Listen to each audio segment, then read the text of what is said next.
ওয়েবকুপার তরফ থেকে যে সভাটির আয়োজন করা হয়েছিল যাদবপুর বিশ্ববিদ্যালয়ের ক্যাম্পাসে, তার মূল বিষয় ছিল শিক্ষায় গৈরিকীকরণ।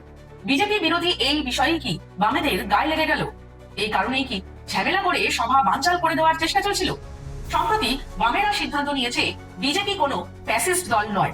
এখান থেকে কি রামবাম তত্ত্বই জোরালো হচ্ছে না? কোন রাজনৈতিক সংগঠনের ঘোষিত কর্মসূচিতে এইভাবে বাধা সৃষ্টি করা কি ধরনের সৌজন্যতা? এই ধরনের সংস্কৃতি পশ্চিমবঙ্গে নেই।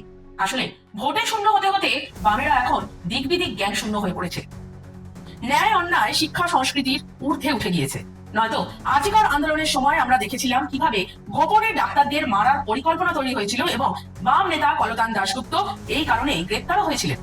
হয়তো আগামী দিনে বামেদের আরো এমন অনেক ভয়ঙ্কর রূপ সামনে আসতে চলেছে, কারণ এই পথ তাদের আরো গভীর শূন্যের দিকেই এগিয়ে নিয়ে যাবে, কখনো শূন্য থেকে ফেরাবে না।